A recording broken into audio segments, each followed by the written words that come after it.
السلام علیکم ورحمۃ اللہ وبرکاتہ. بسم اللہ الرحمن الرحیم. الحمد للہ رب العالمین وبہ نستعین والصلاة والسلام علی رسولہ الامین نبینا محمد وعلی آلہ واصحابہ اجمعین ومن تبعهم بإحسان إلى يوم الدين. أما بعد. معزز حاضرین، محترم سامعین، آج کی مجلس میں قرآن مجید کی ایک ترتیب کے اعتبار سے جو ہم چل رہے ہیں تو پارہ نمبر 30 یعنی آخری پارہ، اس کے تعلق سے مختلف باتیں آج آپ کی خدمت میں پیش کرنا ہے. اس سورہ کے اندر، اس پارے کے اندر تقریباً 37 صورتیں ہیں، 37 تقریباً صورتیں ہیں. اور سب سے پہلی سورہ ہے سورۃ النبا. نبا کا مطلب خبر. نبا کا مطلب ہوتا ہے خبر. اللہ تعالیٰ نے قیامت کے تعلق سے سورہ میں ذکر کیا ہے، فرمایا عما یتساءلون عن النبأ العظیم. کہ کس چیز کے بارے میں آپس میں ایک دوسرے سے سوال کرتے ہیں؟ ایک بڑی خبر کے بارے میں جس میں لوگ اختلاف کرتے ہیں. کوئی کہتا ہے کہ مرنے کے بعد دوبارہ اٹھایا جائے گا، کوئی کہتا ہے کہ نہیں اٹھایا جائے گا، لیکن سب کا یہ ماننا ہے کہ مرنا ہے. لیکن مرنے کے بعد کی زندگی میں لوگ اختلاف کرتے ہیں. تو اللہ کہتے ہیں کل سیعلمون، بہت جلدی ان کو معلوم پڑ جائے گا کہ حقیقت کیا ہے، سچائی کیا ہے، آخرت کا کوئی میدان ہے کہ نہیں ہے، وہاں جانا ہے کہ نہیں جانا، حساب کتاب ہے کہ نہیں. یہ ساری چیزیں ان کو بہت جلد معلوم ہو جائے. اور انہیں معلوم یہ ایمان کیوں نہیں رکھتے؟ اللہ نے فرمایا الم نجعل الارض مہادا، کیا ہم نے زمین کو بچھونا نہیں بنایا؟ کیا ہم نے پہاڑ کو زمین کے لیے تاکہ زمین میں لرزش نہ ہو نہیں پیدا کیا؟ کیا ہم نے آسمان کو چھت کے طور پر نہیں بنایا؟ کیا ہم نے رات اور دن کا سسٹم نہیں بنایا کہ آرام کرو اور کماؤ؟ یہ ساری نعمتیں اللہ تعالیٰ نے ذکر کی ہیں. اور نعمتیں ذکر کر کے کیا فرمایا؟ ان یوم الفصل کان میقاتا، کہ فیصلے کا جو دن ہے اس کا دن مقرر ہے، فکس ہے وہ. اور وہ دن جب آئے گا تو حالات بگڑ جائیں گے.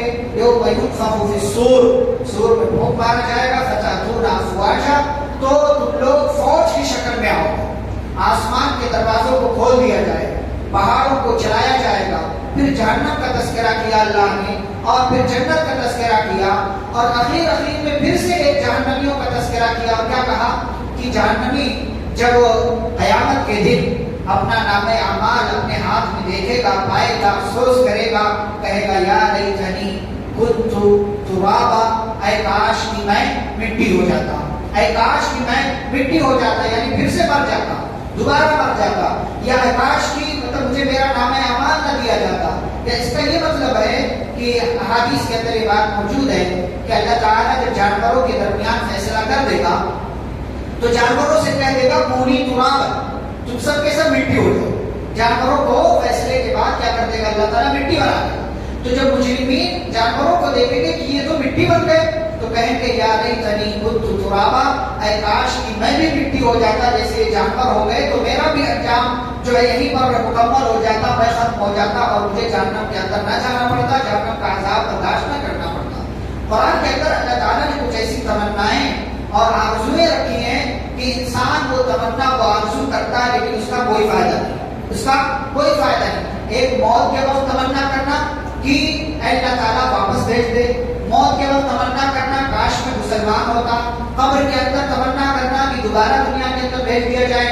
حساب کتاب کے وقت تمنا کرنا، حساب کتاب کے بعد تمنا کرنا، جہنم کے عذاب کو دیکھ کر کے تمنا کرنا، اور اپنے جو ہے پیروں اور مرشدوں کی حالت دیکھ کر کے تمنا کرنا کہ اے کاش ہم نے ایسا نہ کیا ہوتا، اے کاش ہم نے اطاعت کی ہوتی، اے کاش ہم نے بات مانا ہوتا، اے کاش ہم نے رسولوں کی بات کو سنا ہوتا، عمل کیا ہوتا. اللہ فرماتی ہے ساری تمنائیں، ساری آرزویں کسی کام کی نہیں ہے، اور وہاں پر تمنا اور آرزو کرنے سے کوئی فائدہ نہیں ہوگا. اس لیے موقع ہے کہ اللہ تعالیٰ یہ قرآن مجید کے اخیر میں یہ پیغام ہم اور آپ کو دے رہے ساری باتیں بتا کر کے کہ اے لوگوں اپنی فکر کرو، اپنی فکر کرو، اپنے آپ کو بناؤ. دنیا میں احساس کر لیا تو اچھی بات ہے، ورنہ آخرت میں احساس ہوگا اور کہو گے اے کاش میں مر جاؤں، اے کاش دوبارہ بھیج دیا جائے، اے کاش مٹی ہو جاؤ. تو یہ سب ایسی تمنائیں ہیں جو کبھی بھی مکمل اور پوری نہیں ہونے والی ہیں. اس کے بعد سورۃ النازعات کا آغاز ہوتا ہے. سورۃ النازعات کی ابتدا میں اللہ تعالیٰ نے فرشتوں کا تذکرہ کیا، ان کی قسم کھائی ہے. اس کے بعد قیامت کا تذکرہ کیا، پھر فرعون کا تذکرہ کیا، پھر آسمان کو زمین کی پیدائش کا اللہ تعالیٰ نے تذکرہ کیا. اور اس کے بعد اللہ تعالیٰ فرماتے ہیں کہ اللہ نے یہ ساری چیزیں سب تمہارے لیے بنائی. متاعا لکم ولانعامکم، تمہارے لیے، تمہارے سامان کے طور پر اللہ تعالیٰ نے یہ ساری چیزیں پیدا کیا ہے. لہٰذا انسانوں ان چیزوں کو اپنے کاموں کے لیے استعمال کرو، اللہ کے شکر گزار بنتے بنو. کیوں؟ اس لیے کہ ایک دن قیامت آنے والی ہے. فَإِذَا جَاءَتِ الطَّامَّةُ الْكُبْرَى، جب وہ بہت بڑی چیز آ جائے گی تو اس دن انسان چاہے گا کہ وہ نصیحت حاصل کرے، لیکن نصیحت حاصل کرنے کا کوئی فائدہ نہیں. جو انسان دنیا میں اللہ کی بات کو نہ مانے، اپنی مرضی کے مطابق چلے، ایسے بندے کا ٹھکانہ فرما فَإِنَّ الْجَحِيمَ هِيَ الْمَأْوَىٰ، جہنم اس کا ٹھکانہ. وَأَمَّا مَنْ خَافَ مَقَامَ رَبِّهِ وَنَهَى النَّفْسَ عَنِ الْهَوَىٰ، اور جو اپنے رب کے سامنے کھڑا ہونے سے ڈر گیا، یعنی جس کے اندر یہ احساس پیدا ہو گیا کہ مجھے رب کے سامنے جانا ہے، رب کے سامنے کھڑے ہو کر کے حساب و کتاب دینا، اس لیے دنیا میں اچھائیاں کر لو. جو اللہ سے ڈر گیا اور نفس کی غلامی سے جس نے اپنے آپ کو بچا لیا، فَإِنَّ الْجَنَّةَ هِيَ الْمَأْوَىٰ، تو جنت ایسے بندے کا ٹھکانہ ہے. اس کے بعد سورہ عبسہ کا آغاز ہوتا ہے. سورہ عبسہ کی ابتدا میں خاص واقعہ اللہ نے ذکر کیا. عبداللہ ابن ام مکتوم رضی اللہ تعالی عنہ صحابی ہیں، نابینا صحابی ہیں. ایک مرتبہ رسول اکرم صلی اللہ علیہ وسلم کی خدمت میں حاضر ہوئے اور آپ سے بات کرنا چاہا انہوں نے، لیکن نبی صلی اللہ علیہ وسلم چونکہ دوسرے کفار قریش سے، بڑے بڑے سرداروں سے بات چیت میں مشغول تھے، اس لیے آپ نے بظاہر کوئی توجہ نہیں دی. اللہ تعالیٰ کو نبی صلی اللہ علیہ وسلم کی یہ بات اچھی نہیں لگی. اللہ نے کہا عبس وتولی ان جاءه الاعمى وما يدريك لعله يزكى او يذكر فتنفعه الذكرى. ان سرداروں، ان کافروں کی وجہ سے آپ نے اللہ کے ایک نیک بندے کو اگنور کر دیا، نظر انداز کر دیا. ہو سکتا ہے کہ وہ بات سنتا، آپ سے کوئی بات پوچھتا، اس پر عمل کرتا. یہ لوگ جو آپ کی بات نہیں مانتے، آپ پر الزام لگاتے، ان کی وجہ سے آپ اپنے ماننے والوں کو چھوڑ رہے ہیں. ایسا آپ کو نہیں کرنا چاہیے. اس کے بعد اللہ تعالیٰ نے قرآن کا تذکرہ کیا، فرشتوں کا تذکرہ کیا، پھر نعمتوں کا تذکرہ کیا. اللہ فرماتے فَلْيَنظُرِ الْإِنسَانُ إِلَىٰ طَعَامِهِ، انسان کو اپنا کھانا دیکھنا چاہیے. أَنَّا صَبَبْنَا الْمَاءَ صَبًّا، کہ آسمان سے ہم بارش نازل کرتے ہیں. ثُمَّ شَقَقْنَا الْأَرْضَ شَقًّا، ہم زمین کو پھاڑتے ہیں. فَأَنبَتْنَا فِيهَا حَبًّا، ہم اس میں دانے کے ذریعے اناج غلہ اگاتے ہیں. وَعِنَبًا وَقَضْبًا، ہم انگور اگاتے ہیں. ہم جو ہے اور دیگر وَزَيْتُونًا وَنَخْلًا، زیتون، کھجور کا درخت اور دیگر دوسرے میوے، دوسرے پھل فروٹ اور اسی طریقے سے سبزیاں، دیگر سامان اگاتے ہیں. کس کے لیے؟ متاعا لکم، تمہارے لیے. وَلِأَنْعَامِكُمْ، تمہارے جانوروں کے لیے. تو تم نصیحت کیوں نہیں حاصل کرتے؟ انسان کو دیکھنا چاہیے اپنے کھانے کی طرف. فَإِذَا جَاءَتِ الصَّاخَّةُ، اس لیے کہ جب چیخنے والی آ جائے گی، یومَ یَفِرُّ الْمَرْءُ مِنْ أَخِیهِ، وہ دن وہ ہوگا جس دن انسان اپنے بھائی سے بھاگے گا. وَأُمِّهِ وَأَبِيهِ، اپنی ماں سے بھاگے گا، باپ سے بھاگے گا. وَصَاحِبَتِهِ وَأَخِيهِ، اور انسان اپنی اولاد سے، اپنی بیوی سے، اپنے بھائیوں سے بھاگے گا. لِكُلِّ امْرِئٍ مِّنْهُمْ يَوْمَئِذٍ شَأْنٌ يُغْنِيهِ، اللہ فرماتے ہر شخص اپنے آپ میں ہوگا، ہر شخص اپنے آپ میں ہوگا. قیامت کے دن انسانوں کو اٹھایا جائے گا، سارے لوگ ننگے بدن ہوں گے، ننگے پیر ہوں گے. پیارے نبی صلی اللہ علیہ وسلم نے بات کہی، فرمایا یحشر الناس یوم القیامۃ حفاۃ عراۃ غرلا بہما، فرمایا قیامت کے دن لوگوں کو اٹھایا جائے گا ننگے پاؤں، ننگے بدن، جیسے ماں کے پیٹ سے پیدا ہوئے تھے اسی طریقے سے یہ ہوں گے، اسی حالت میں ہوں گے. اما عائشہ رضی اللہ عنہا نے فرمایا الناس الرجال والنساء ينظرون بعضهم الى بعض یا رسول اللہ، فرمایا سارے لوگ بغیر لباس کے ہوں گے، وہی مرد بھی ہوں گے، عورتیں بھی ہوں گی. اللہ کے رسول تب تو سب ایک دوسرے کو دیکھیں گے. میرے نبی نے فرمایا عائشہ کون سے خیال میں ہو، کون سی سوچ میں ہو، وہ موقع کہاں ہوگا، انسانوں کی وہ حالت کہاں ہوگی کہ کسی اور کو دیکھیں. اپنے میں سب ایسے بزی ہوں گے، سب کی حالت ایسے خراب ہوگی. رب کا جاو جلال، رب کی عظمت، رب کی بادشاہت، رب کی جباریت، رب کی قہاریت دیکھ کر ایسے اتنے پریشان ہوں گے کہ کسی کو دوسرے کو دیکھنے کی فرصت ہی نہیں ہوگی. لوگ کہاں دیکھیں گے؟ سارے لوگ اللہ رب العالمین کے سامنے کھڑے ہوں گے، گردن جھکائے، سر جھکائے کھڑے ہوں گے، اور لوگوں کو صرف اپنی پڑی ہوگی، کسی کو دوسرے کی کوئی فکر نہیں ہوگی۔ اس کے بعد سورۃ التکویر کا آغاز ہوتا ہے۔ اللہ تعالیٰ نے سورہ کے اندر قیامت کا منظرنامہ ذکر کیا، قیامت آئے گی تو کیا کیا ہوگا؟ اذا الشمس كورت، سورج کو لپیٹ لیا جائے گا، وَإِذَا النُّجُومُ انكَدَرَتْ، ستارے بکھر جائیں گے، بے نور کر دیے جائیں گے، وَإِذَا الْجِبَالُ سُيِّرَتْ، پہاڑوں کو چلایا جائے گا، وَإِذَا الْعِشَارُ عُطِّلَتْ، 10 ماہ کی حاملہ اپنی اپنا حمل ثابت کر دے گی، وَإِذَا الْوُحُوشُ حُشِرَتْ، جانوروں کو، وحشی جانوروں کو، درندوں کو جمع کیا جائے گا، وَإِذَا الْبِحَارُ سُجِّرَتْ، سمندر کو بھڑکایا جائے گا، وَإِذَا النُّفُوسُ زُوِّجَتْ، سارے انسانوں کو، سارے نفوس کو جمع کیا جائے گا، وَإِذَا الْمَوْءُودَةُ سُئِلَتْ، زندہ دفن کی گئی لڑکی سے پوچھا جائے گا، بِأَيِّ ذَنبٍ قُتِلَتْ، کس جرم میں اس کو قتل کیا گیا، وَإِذَا السَّمَاءُ كُشِطَتْ، آسمان کو لپیٹا جائے گا، وَإِذَا الْجَحِيمُ سُعِّرَتْ، جہنم کو بھڑکایا جائے گا، وَإِذَا الْجَنَّةُ أُزْلِفَتْ، جنت کو قریب لایا جائے گا۔ یہ وہ سارے منظرنامے ہیں۔ اللہ ذکر کرنے کے بعد کہتے ہیں عَلِمَتْ نَفْسٌ مَا أَحْضَرَتْ، اس وقت ہر انسان یہ جان لے گا کہ اس نے کیا کیا ہے، کیسے کیا ہے، کیوں کیا ہے، کیا کر کے آیا ہے۔ لہٰذا لوگوں اس زندگی کی فکر کرو۔ اس کے بعد سورۃ الانفطار کا آغاز ہوتا ہے۔ اس سورہ کے اندر بھی اللہ نے قیامت کا تذکرہ کیا، اذا السماء انفطرت، آسمان پھٹ جائے گا، آسمان پھٹ جائے گا، واذا الكواكب انتثرت، ستارے بکھر جائیں گے، واذا البحار فجرت، سمندروں کو بھڑکایا جائے گا، واذا القبور بعثرت، قبروں کو پھاڑ کر کے مردوں کو دوبارہ اٹھایا جائے گا، علمت نفس ما قدمت واخرت، ہر انسان جانے گا اس نے کیا کیا ہے، کیا چھوڑا ہے۔ اللہ بڑی محبت سے پوچھتے ہیں یا ایھا الانسان، یا ایھا الانسان ما غرک بربک الکریم، اس اللہ نے تیرے ساتھ اتنے احسانات کیے، اے انسان بتا اس رب کریم سے، اس عظیم رب سے کس چیز نے تجھے دھوکے میں ڈال دیا، کس چیز نے تجھے اللہ کے راستے سے دور کر دیا۔ اے انسان غور کر، اے انسان سوچ، اے انسان فکر میں مبتلا ہو، اپنی زندگی کی گاڑی کو کس جانب تو لے کر کے جا رہا ہے؟ تجھے رب کے راستے پر جانا تھا، تو شیطان کے راستے پر جا رہا۔ ما غرک بربک الکریم، کس چیز نے تجھے تیرے کریم معزز بہترین رب سے غافل کر دیا؟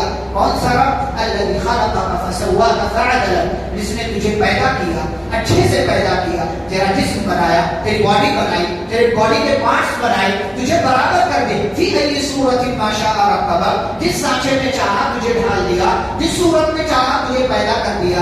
اللہ بل تکذبون بالدین، تو اسی رب کی باتوں کا انکار کرتا ہے، قیامت کو جھٹلاتا ہے، حالانکہ تیرے اوپر فرشتے مقرر ہیں، کرامن کاتبین ہیں، یعلمون ما تفعلون، یہ فرشتے وہ سب جانتے ہیں جو تو کرتا ہے۔ تو کیوں غافل ہو گیا، تو کیوں بھٹک گیا، کس چیز نے تجھے دھوکے میں مبتلا کر دیا؟ ان الابرار لفی نعیم، نیک لوگ نعمتوں میں ہوں گے اور برے لوگ جہنم میں ہوں گے۔ یوم لا تملک نفس لنفس شیئا، اللہ فرماتے ہیں قیامت کا دن وہ دن ہے کسی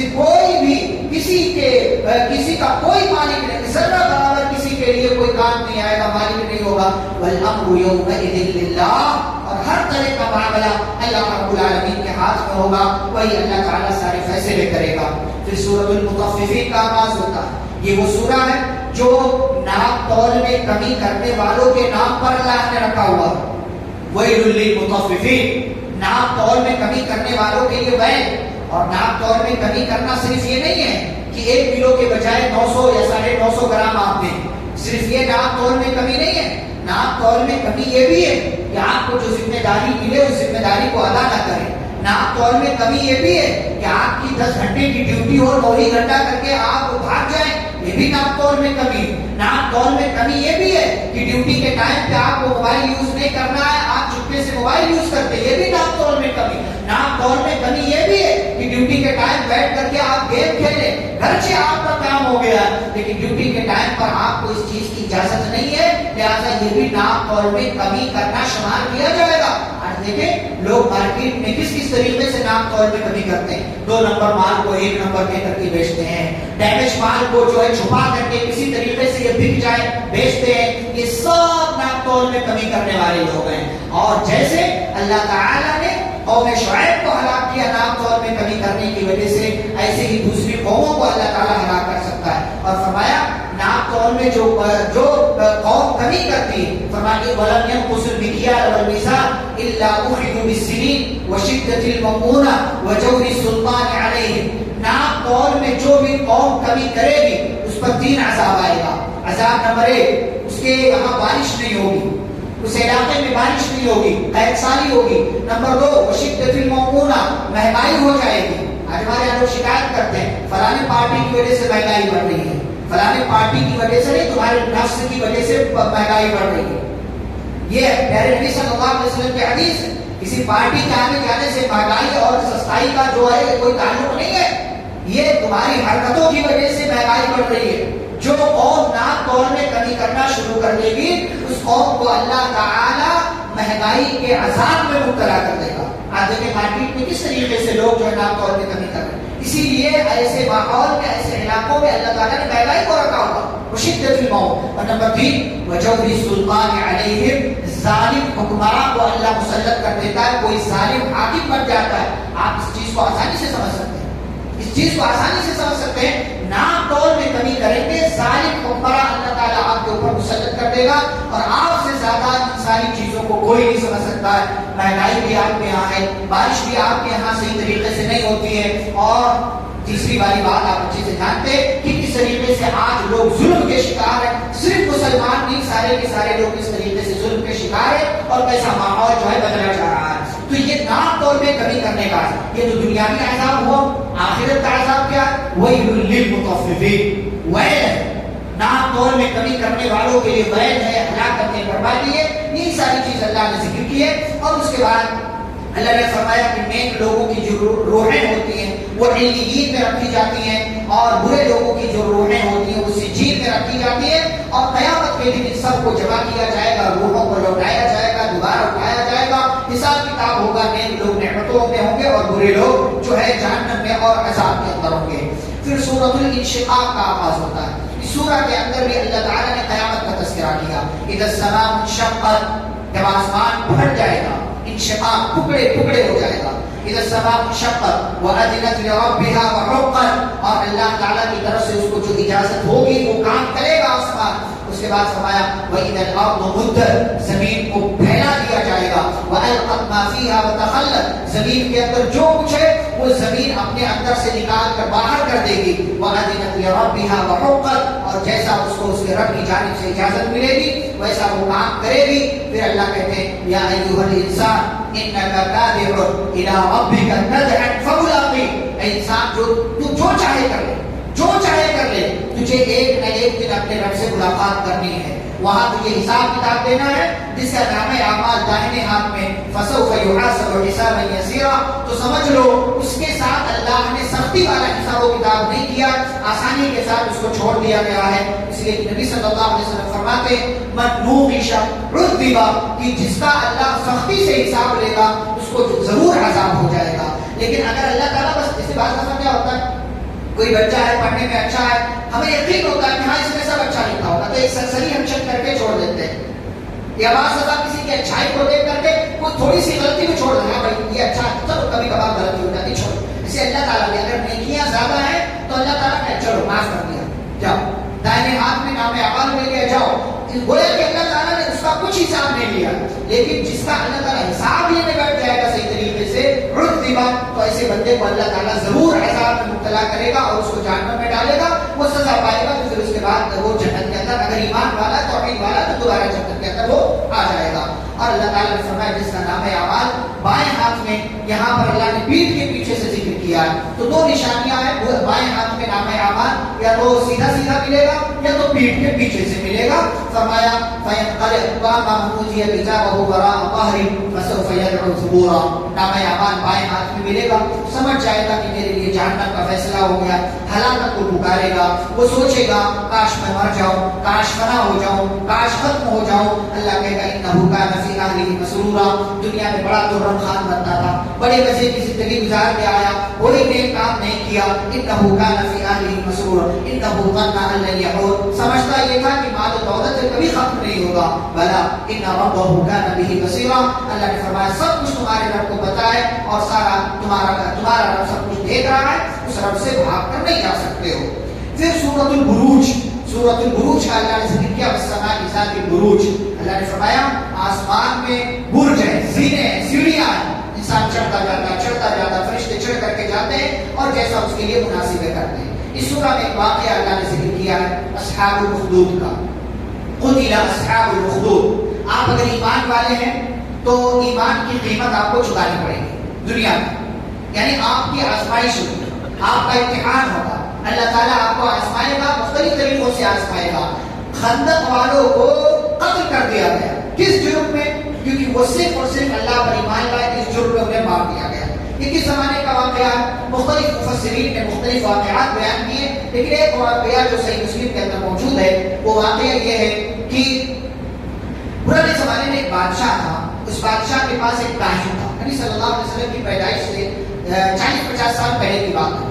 اس زمانے میں ایک بادشاہ تھا، اس کے پاس ایک کاہن تھا نجومی، تو وہ جب بوڑھا ہو گیا اور اس کو یہ لگا کہ میں مر جاؤں گا، تو اس نے بادشاہ سے کہا کہ مجھے کوئی لڑکا دے دو تاکہ میں اس لڑکے کو اپنا یہ علم سکھا دوں اور یہ علم باقی رہے، پھر وہ اور لوگوں کو سکھا دے گا۔ ایک بچے کو لے آیا گیا اور کاہن کے پاس بٹھا دیا گیا۔ اب کاہن کے پاس جب بٹھایا گیا تو اس نے علم حاصل کرنا، اس سے جو کچھ علم حاصل کرنا تھا شروع کر دیا۔ یہ بچے کا گھر جہاں تھا راستے میں آتا تھا تو راستے میں ایک راہب بھی اس کو ملتا تھا۔ راہب اس زمانے میں عیسیٰ علیہ السلام کا ماننے والا، اور اس زمانے میں وہی دین تھا، جیسے اب نبی صلی اللہ علیہ وسلم کا دین ہے تو اس زمانے میں وہی لوگ مسلمان سمجھے جاتے تھے جو راہب تھے۔ تو وہ اچھا آدمی تھا، اللہ والا تھا، ایمان والا تھا، تو اس نے اس بچے کو اپنے پاس بھی بلانا شروع کر دیا اور اللہ کی اور جو اس زمانے میں انجیل وغیرہ تھی اس کی باتیں بتانا شروع کر دیا۔ اب کاہن کے پاس یہ بچہ لیٹ پہنچتا تھا تو کاہن پوچھتا تھا کہاں رہ گئے تھے، تو اس راہب نے کہہ رکھا تھا کہ اگر کاہن پوچھے کہاں رہ گئے تو کہہ دینا گھر والوں نے روک لیا تھا، اور اگر گھر والے پوچھے کہ اتنی دیر میں ہو گئی تو کہنا کہ کاہن نے روک لیا تھا۔ بہرحال یہ سلسلہ چلتا رہا اور یہ راہب کے پاس بھی اللہ کی بات سیکھتا رہا اور کاہن کے پاس وہ سارے پاکھنڈی باباؤں والی باتیں وہ سیکھتا رہا، جادوگری وغیرہ سیکھتا رہا۔ ایک دن اس کو کاہن اور راہب کے درمیان اور حق پر ہے یہ جاننے کا پرکھنے کا موقع ملا۔ راستے سے گزر رہا تھا کہ راستے میں اس نے دیکھا کہ پورا بلاک ہے اور جو ہے لوگ کھڑے ہوئے ہیں، لوگ راستہ پار کر کے آگے نہیں جا رہے۔ پتہ چلا تو کہ ایک جو ہے کوئی سخت جو زہریلا جانور، بعض لوگوں نے سانپ لکھا ہے، بعض لوگوں نے کوئی اور طریقہ لکھا ہے، اس نے راستہ روک رکھا ہے۔ تو اس کو موقع ہاتھ لگ گیا، اس نے کہا اے اللہ اگر تیرے نزدیک راہب کی بات سچی ہے تو اس جانور کو میرے ذریعے ختم کر دے، اور اے اللہ تو تمام لوگوں کے لیے اس راستے کو کھول دے، اور اگر اے اللہ تیرے نزدیک اس کاہن کا معاملہ بہتر ہے تو اے اللہ تو جو ہے جو چاہے وہ فیصلہ کر۔ چنانچہ اس نے پتھر اٹھایا اور اس جانور پر پھینکا، اللہ کے حکم سے وہ جانور مر گیا اور تمام لوگوں کے آنے جانے کا راستہ کھل گیا۔ اور پھر وہیں پر یہ بھید بھی ظاہر ہو گیا کہ یہ بچہ صرف کاہن کے پاس نہیں جاتا ہے بلکہ راہب کے پاس بھی جا کر کے علم حاصل کرتا ہے۔ تو بادشاہ ایسے نیک لوگوں کا دشمن تھا، تو اس بادشاہ نے راہب کو بلوایا اور اس کو مار دیا۔ اس راہب کو بعض لوگوں نے کہا نہیں مارا، بات میں جو بھی بات ہو۔ اور جب اس بچے کے ذریعے یہ کرامت اللہ تعالیٰ نے ظاہر کی تو لوگ جو ہے اس کے اوپر جو ہے ایمان لانے لگے، اس کے ذریعے جو ہے اللہ کی بات کو قبول کرنے لگے، اور اللہ کے حکم سے یہ بچہ بیماروں کو ٹھیک کر دیتا تھا، اندھوں کی بینائی واپس آ جاتی تھی، بیماروں کی بیماری دور ہو جاتی تھی، اور وہ اس شرط پر علاج کرتا تھا کہ اللہ پر ایمان لے آؤ گے تو علاج کر دوں گا۔ لوگ ایمان لے آتے تھے۔ بادشاہ بڑا پریشان ہوا کہ یہ کون سا سردرد ہمارے درمیان آ گیا ہے۔ چنانچہ اس بادشاہ نے حکم دیا کہ بچے کو لے جاؤ اور پہاڑ سے اسے پھینک دو، یہ مر جائے، اس کا قصہ ختم ہو جائے۔ تمام لوگ اس کو کچھ لوگ جو ہے مل کر کے پہاڑ پر لے کر کے گئے، پہاڑ پر پہنچے، اس نے اللہ تعالیٰ سے دعا کیا کہ اے اللہ اگر میں سچا ہوں تو اے اللہ ان لوگوں کو ہلاک کر دے تاکہ میں بچ جاؤں۔ پہاڑ میں لرزش پیدا ہوئی، پہاڑ ہلنے لگا، اللہ نے بچے کو بچا لیا، تمام لوگ مر گئے۔ دوبارہ یہ بچہ علاقے میں آیا، بادشاہ نے دیکھا پھر سے وہی سارا قصہ چل رہا ہے، دوبارہ بھیجا اسے سمندر میں لے جاؤ، سمندر میں ڈال دو، لے گئے۔ اللہ تعالیٰ سے پھر سے اس نے دعا کیا، بچہ بچ گیا، سارے لوگ ڈوب گئے۔ اب یہ بچہ پھر سے دوبارہ علاقے میں آیا تو بادشاہ سے کہتا ہے بادشاہ اگر تم مجھے مارنا چاہتے ہو تو ایک کام کرو کہ ایک جو ہے میدان میں تمام لوگوں کو جمع کرو اور میرے اوپر بسم اللہ ربی ھذا الغلام کہہ کر کے تیر چلاؤ، یعنی اللہ کے نام سے جو اس بچے کا رب ہے یہ کہہ کر کے تیر چلاؤ، پھر میں مر جاؤں گا۔ بادشاہ نے ایسا ہی کیا، تیر چلائی گئی، یہ کلمہ پڑھا گیا اور پھر وہ بچہ جو ہے قتل کر دیا گیا، شہید کر دیا گیا۔ وہیں پر سارے لوگوں نے یہ منظر دیکھا، ان لوگوں کو لگا کہ جب یہ کرشمہ، یہ معجزہ، یہ کرامت ہو سکتی ہے، یہ ایمان اتنی عظیم دولت ہے تو کیوں نہ ہم اسی رب پر ایمان لے آئے۔ تمام لوگوں نے کہا آمنا برب ھذا الغلام، ہم اس بچے کے رب پر ایمان لاتے ہیں۔ تمام لوگ مسلمان ہو گئے۔ اب بادشاہ کے سامنے ایک بچے کا بھی مسئلہ تھا لیکن اب سارے لوگوں کا مسئلہ ہو گیا۔ بادشاہ نے کہا ایک گڑھا کھودا جائے، خندق کھودی گئی، آگ جلائی گئی اور کہا گیا کہ جو بھی ایمان کو چھوڑ کر کے ہمارے دین میں دوبارہ واپس نہیں آتا اس کو اس خندق میں ڈال دو۔ تمام لوگ آتے رہے، کودتے رہے، آتے رہے، کودتے رہے، یہاں تک کہ ایک عورت آئی جس کے ہاتھ میں دودھ پیتا ہوا بچہ تھا۔ وہ عورت ذرا رکی، ذرا وہاں پر ٹھہری، بچے کی محبت میں، ایمان جو ہے اپنے جسم کو بچانے کے لیے نہیں بلکہ بچے کی محبت میں، بچہ جو ابھی دودھ پیتا ہوا تھا پکار اٹھا امی جان آپ حق پر ہیں، کود جائیے، میری فکر مت کیجیے۔ وہ عورت اپنے بچے سمیت اس خندق میں کود گئی اور اس طریقے سے ان سارے لوگوں کو ایمان لانے کے جرم میں بادشاہ نے زندہ آگ میں ڈال دیا اور تمام لوگ ہلاک ہو گئے۔ اسی کو اللہ نے کہا قتل اصحاب الاخدود، خندق والے قتل کر دیے گئے۔ جرم کیا تھا؟ وما نقموا منهم الا ان يؤمنوا بالله العظیم، ان کو سزا صرف اس لیے دی گئی کیونکہ یہ اللہ پر ایمان لائے تھے۔ اللہ جس کے ہاتھ میں آسمان و زمین کی بادشاہ، اللہ نے فرمایا کہ جن لوگوں نے مومنوں کو آزمایا پھر توبہ نہیں کیا، اللہ کا انداز دیکھیں، اللہ کیا کہتے ہیں، یعنی سارے مسلمانوں کو مار دیا ان لوگوں نے، لیکن اللہ کیا کہتے ہیں اگر پھر بھی یہ لوگ توبہ کر لیتے تو ہم معاف کر دیتے۔ یہ اللہ کی رحمت ہے، یہ اللہ کی رحمت ہے، لیکن ان لوگوں نے توبہ نہیں کیا تو اللہ فرماتے فلہم عذاب جہنم، ان کے لیے جہنم کا عذاب ہے اور ان کے لیے آگ کا عذاب ہے۔ پھر اللہ نے اپنی صفات ذکر کی، ان بطش ربک لشدید، آپ کے رب کی پکڑ بہت سخت ہے، بہت سخت ہے، رب کی پکڑ سے کہیں پر بھاگ کر نہیں جا سکتے ہو۔ پھر سورۃ الطارق ہے، کھڑکھڑانے والی، قیامت کا تذکرہ اللہ تعالیٰ نے کیا اور قیامت کے تذکرے بھی یہاں پر بھی اللہ نے انسان کو تعلیم دی ہے فَلْيَنْظُرِ الْإِنسَانُ مِمَّا خُلِقَ، انسان دیکھے کہ کس چیز سے اس کو پیدا کیا گیا، یعنی ایک حقیق سے نطفے کے ذریعے پیدا ہوا ہے پھر بھی اتنا گھمنڈ، اتنا اکڑتا ہے اور ایسی زندگی گزارتا ہے۔ انسان خود اپنے آپ کو دیکھے کہ کس چیز سے وہ پیدا ہوا، اللہ نے یہ جو ابھارا ہے، نصیحت حاصل کرو، پیدا کس چیز سے ہوا، اتنی اکڑ، اتنا تکبر، اتنا غرور، اتنا گھمنڈ کس بات کا؟ اللہ نے فرمایا کہ اگر کوئی پھر بھی نہیں سدھرتا ہے تو آپ مہلت دیجیے، ہم بھی مہلت دیتے اور بہت جلد ہم ایسے مجرموں کو پکڑنے والے ہیں۔ پھر سورۃ الاعلیٰ ہے، مشہور سورہ آپ جانتے ہیں، سورۃ الاعلیٰ، سورۃ الغاشیہ، ان دونوں سورتوں کی بڑی فضیلت ہے۔ نبی صلی اللہ علیہ وسلم ہر خاص موقع سے اس کو پڑھا کرتے تھے، چاہے جمعہ کا دن ہو، جمعہ کی نماز میں، چاہے اسی طریقے سے عیدین کی نماز ہو، ان موقعوں سے رسول اکرم صلی اللہ علیہ وسلم ان دونوں سورتوں کو پڑھا کرتے تھے۔ اور ان دونوں سورتوں میں ایسا کیا ہے کہ نبی صلی اللہ علیہ وسلم پڑھتے تھے؟ تو اس میں بنیادی طور سے چند باتیں دونوں سورتوں میں۔ نمبر 1 اللہ کی تسبیح بیان کرنا، نمبر 2 اللہ کا ذکر کرنا، نمبر 3 اپنے آپ کو گناہوں سے پاک کرنا، نمبر 4 آخرت کی فکر کرنا، دنیا کی فکر کے بجائے آخرت کو ترجیح دینا، نمبر 5 اللہ تعالیٰ نے کہا قیامت کو یاد کرو اس لیے کہ قیامت تمہاری آخری منزل ہے، وہی دوبارہ اٹھایا جائے گا، اور ساتھ ہی ساتھ اللہ تعالیٰ نے دنیاوی چیزوں کا تذکرہ کر کے فرمایا ہے کہ انسانوں کو دیکھنا چاہیے اونٹ کیسے پیدا کیا گیا ہے، زمین کیسے بچھائی گئی ہے، آسمان کو کیسے بلند کیا گیا، پہاڑوں کو زمین میں کیسے لگایا گیا ہے، انسان دیکھتا نہیں ہے۔ فذکر، آپ نصیحت کیجئے، آپ کا کام نصیحت کرنا ہے، لست علیہم بمسیطر، آپ داروغہ نہیں ہیں، آپ داروغہ کتنی محبت سے لائیں، آپ دین کی بات محبت سے لوگوں تک پہنچا دو، آپ کا کام نصیحت کرنا، لست علیہم بمسیطر، آپ داروغہ نہیں ہیں، گرچہ کوئی بندہ غلط کر رہا ہو لیکن اس کو زبردستی آپ جا کر کے ہاتھ یہاں کے بجائے یہاں ہاتھ بدوائیں، اس کو جو ہے اس کے تعلق سے اور کوئی کہ اس پر عمل کیوں نہیں کرتا، اس پر عمل کیوں نہیں کرتا، یہ کیوں نہیں کرتا، آپ کا کام بتانا ہے، زبردستی کرنے سے کوئی معاملہ حل نہیں ہوتا۔ اللہ نے فرمایا لست علیہم بمسیطر، آپ داروغہ نہیں ہے، بات بتا دیا، آپ کا کام ہو گیا، باقی کا کام اس بندے کا ہے۔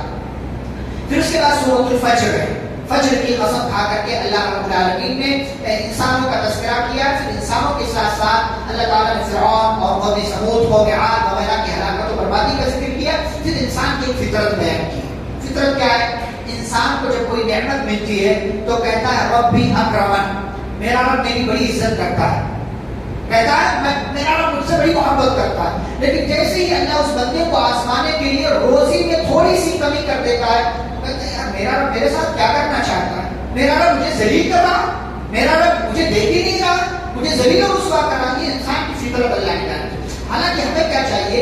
ہر صورت حال میں ہم رب العالمین کے فیصلے پر راضی رہے اور اللہ تبارک و تعالیٰ کے فیصلے پر راضی رہ کر کے صبر اور شکر کے ساتھ زندگی گزارتے ہوئے چلے جائیں۔